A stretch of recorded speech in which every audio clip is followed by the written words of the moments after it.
भारत आज कहां पे खड़ा है बताने की कोई ज़रूरत नहीं है। ट्रिलियंस ऑफ डॉलर्स की इकोनॉमी होगी बाय 2030 और पाकिस्तान अल्लाह ना करे खाकम बदन, लेकिन डिफ़ॉल्ट की तरफ बढ़ता जा रहा है। तो ये है कि ऐसा रहा है मसला जो टेररिस्ट ऑर्गेनाइजेशंस को प्रमोट करने का रहा है, लेकिन हिंदुस्तान के बॉर्डर पे ये मसला मैं कम होता हुआ देख रहा हूँ। उसकी वजह यह है कि हमारे में अब वो ताकत नहीं है कि हम वहाँ पे इस तरह की ऑफशूट्स को फंड करें और उसके बाद इंटरनेशनली हम बच जाएँ, क्योंकि अब ऐसा हो नहीं सकता। डिस्पैरिटी हिंदुस्तान की और हमारी जो पहले थी वो बहुत ज़्यादा आउट नंबर कर गए हैं, बहुत आगे चले गए। ये कैसे हो सकता है? बंदा क्या लड़ किस चीज़ के ऊपर रहा है कि पाकिस्तान को हम बेहतर कैसे कर सकते हैं। पाकिस्तान की जो मुआशी सूरत हाल है वो दिन ब दिन नीचे जाती जा रही है।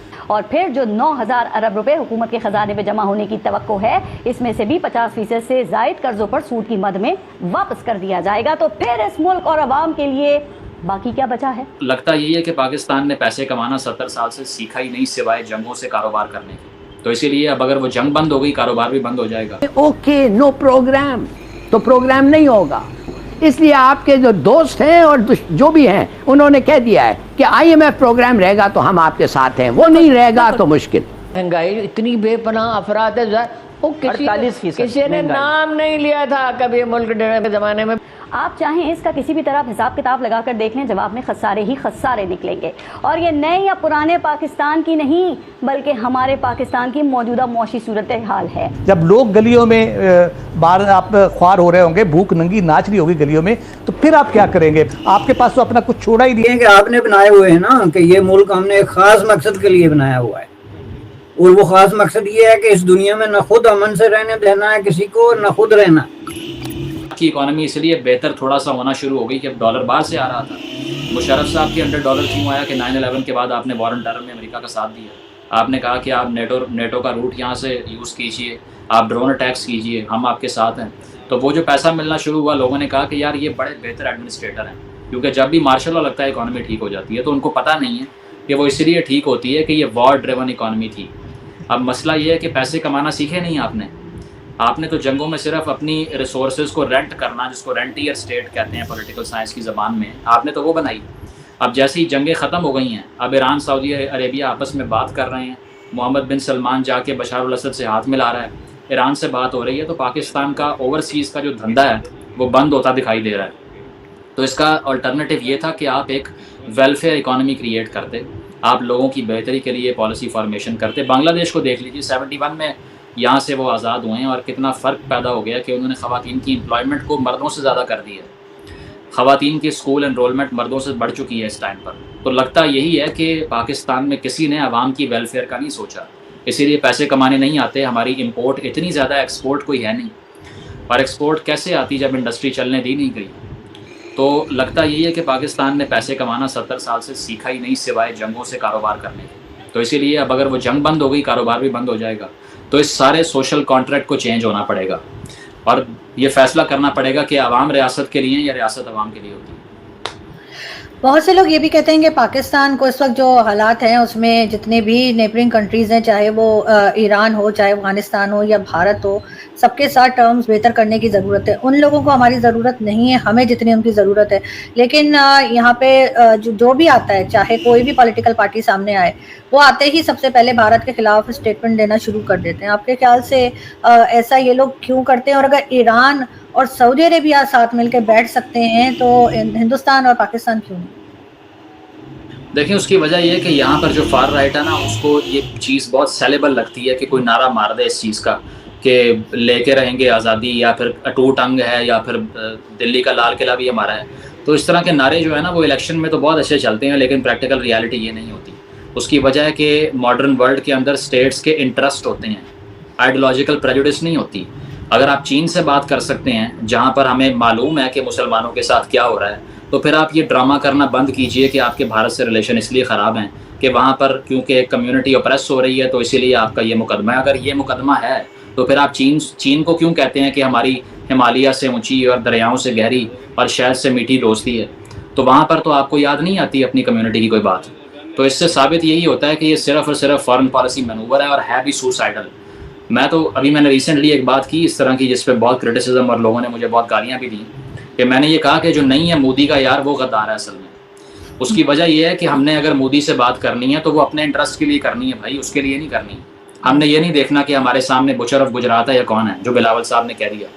तो उन्होंने ये नहीं सोचा कि पाकिस्तान की आवाम, जहाँ रेबीज़ की वैक्सीन हिंदुस्तान से आती है, जहाँ लिवर ट्रांसप्लांट हिंदुस्तान में होता है, यहाँ पर अस्पताल नहीं बना सके जहाँ हो सके, जहाँ एक सब्ज़ी जो कि हमें 4 गुना कम कीमत पे वागा से आती हुई मिल सकती है, जो आप दुबई से मंगवानी पड़ती है ऊपर से घुमा के, वो इसीलिए ये सब नहीं हो पाता कि आपने प्रेजुडिस क्रिएट की हुई है और आपने नफ़रत की बुनियाद पे एक रियासत कायम की हुई है। तो जॉन एलिया साहब ने कहा था कि जो रियासतें नफ़रत की बुनियाद पे कायम हों, उनके असाब उनके साथ नहीं देते। और हम भी वही देख रहे हैं कि हमने सिर्फ एक सोशल कॉन्ट्रैक्ट ये बनाया कि हाँ, हमें इनसे मुख्तलिफ कमरे में बंद कर दें और हमें मुख्तलिफ मुल्क दे दें तो फिर सब ठीक हो जाएगा, जबकि नहीं हुआ सब ठीक। आपने 2 नेशन थ्योरी की बेस पे एक रियासत कंस्ट्रक्ट की, 71 में आपका थीसिस फेल हो गया, 51% मुसलमान आपसे अलहदा हो गए। तो साबित ये हुआ कि अब ज़रा ह्यूमनिज़म की बात करें, अब मज़ाहिब की बुनियाद पे, आइडियोलॉजी की बुनियाद पे प्रेजुडिस को छोड़ दें, और साथ साथ अगर कोई भी कॉपरेट नहीं करेगा इस खिते में रहते हुए हिंदुस्तान से, which is the 4th largest economy in the world at this point, तो उससे बड़ा बेवकूफ़ी कोई नहीं है। तो ये सारे पॉलिटिशियंस जो हैं, इनमें विजन की बहुत कमी है। इनको नहीं इल्म के आने वाली नस्लें लड़ के ज़िंदा नहीं रह सकती। इनको नहीं इल्म के दोनों तरफ इतने न्यूक्स पड़े हुए हैं कि अगर उसमें से 10% भी चल गए तो इस खिते में 40 साल तक सूरज निकलेगा नहीं, फसल तबाह हो जाएगी। तो ये जिंगोइज़म की और जंग की जो बातें करता है, दे लैक विजन एक्चुअली, और वो सिर्फ पैटी वोट्स लेने के लिए इस तरह की बातें करते हैं। जिसमें भी विजन होगा, जिसमें भी थोड़ा सा डेप्थ होगी, वो ऐसी हरकतें नहीं करेगा। इसीलिए मैं समझता हूँ कि PMLN की जो इंडिया की पॉलिसी थी, वो शायद पीपल्स पार्टी से और PTI से बहुत बेहतर थी। चलो वाजपेयी साहब आए तो सही ना, मीनार पाकिस्तान में खड़े होकर उन्होंने खिताब किया, जो कि जेस्चर था कि वो पाकिस्तान को एक्सेप्ट कर रहे हैं। आपने फ़ौरन बात कारगिल करवा दी। तो आपको चेंज करना पड़ेगा इस सारे पैराडाइम को जो 70 साल से क्रिएट करके आपको कुछ नहीं मिला। तो एक रियलिस्टिक और एक कहना ये चाहिए कि एक रियलिज्म बेस्ड फॉरेन पॉलिसी चाहिए। आइडियोलॉजिकल फॉरेन पॉलिसी ने पाकिस्तान को बहुत नुकसान पहुंचाया है। नहीं, आप बिल्कुल ठीक कह रहे हैं, लेकिन ज़्यादातर लोग इस माइंडसेट के नहीं हैं जो जैसे आप बात कर रहे हैं। बहुत से लोग जो हैं उल्टा ही सोच रहे हैं। मगर यहाँ पे लास्ट में मैं ये पूछना चाहूँगी मुज़म्मिल आपसे कि हमेशा से पाकिस्तान के ऊपर एक इल्ज़ाम रहा है, और किसी हद तक मैं समझती हूँ कि सही है, टेररिज्म का, कि यहाँ से जिहादी भेजे जाएंगे। परवेज़ मुशर्रफ का भी स्टेटमेंट मौजूद है, कभी अफ़गानिस्तान और कभी कश्मीर, और फिर FATF में भी आना जाना लगा ही रहता है। उससे भी लगता है कोई ख़ास फ़र्क पड़ता नहीं है। तो आपको क्या लग रहा है कि अब जो कहा जा रहा है कि जो ऑपरेशंस कर रहे हैं हम अफ़गान बॉर्डर पे और TTP और ये सब जो हमारी बनाई हुई एक तरह से है, इनको ये कंट्रोल कर पाएंगे क्या? ये इससे बाहर निकल पाएंगे कि ये जो नॉन स्टेट एक्टर, इन्होंने एक वर्ड निकाला है जो आज तक मेरी समझ में नहीं आया, वो क्या होता है कि जब कोई वहाँ से पकड़ा जाता है कश्मीर से, ये कह देते थे नॉन स्टेट एक्टर्स हमने नहीं भेजे। इसमें से हम कभी बाहर आएंगे, हम कभी सुधरेंगे? सीधी बात है। देखिए, we can only be fixed from the outside. उसकी वजह यह है कि अगर हम हमारे ऊपर छोड़ देना इस बात को कि इन ऑफशूट्स को ख़त्म कर दें, तो हमने करना नहीं था। ये तो भला हो FATF जैसे इदारों का अभी उस पर मुकम्मल जो है वो एप्लीकेशन तो नहीं हुई उनकी टर्म्स की, यहाँ पे अभी भी ग्रे लिस्ट में चले जाते हैं, वाइट में नहीं जाते। तो लेकिन है ये कि टेरर फाइनेंसिंग की जो कर्टेलमेंट है उसको रोकने के लिए अगर हमें बाहर से प्रेशराइज करेंगे तब वो हो सकता है।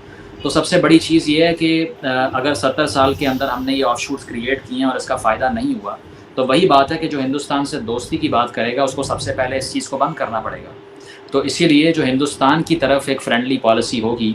अब जनरल बाजवा साहब का भी विजन यही था कि हिंदुस्तान से दोस्ती करनी है, लेकिन नहीं करवा सके कुछ भी। जो नेशनल सिक्योरिटी पॉलिसी उन्होंने जाने से पहले अनाउंस की, उसमें कोट एंड कोट लिखवाया 100 years of peace with India, लेकिन साथ खान साहब खड़े हुए थे जिन्होंने कहा कि मैं ये कर दूंगा और मैं वो कर दूंगा, बात ही नहीं मानी किसी। इसके अलावा अदारे के अंदर जो सोच थी वो उनसे एग्री नहीं करती थी।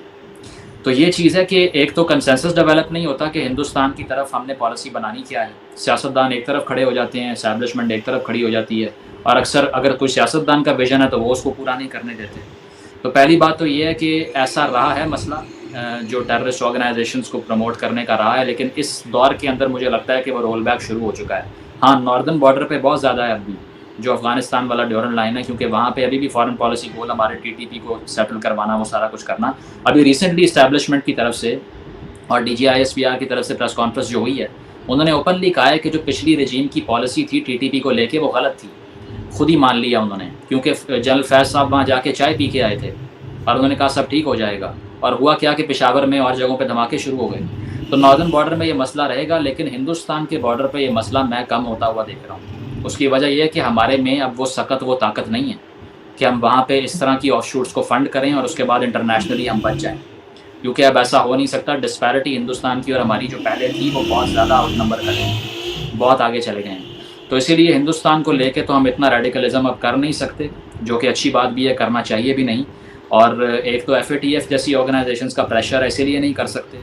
और दूसरा ये है कि अगर विजन आता है, अगर लीडरशिप ऐसी आती है जो दोस्ती की बात करे, तो सबसे पहले वो इन ज़ॉम्बीज़ को और ये जो सारे लोग वहाँ दहशतगर्दी करते रहे हैं पहले उनको चेंज करने की बात करेंगे।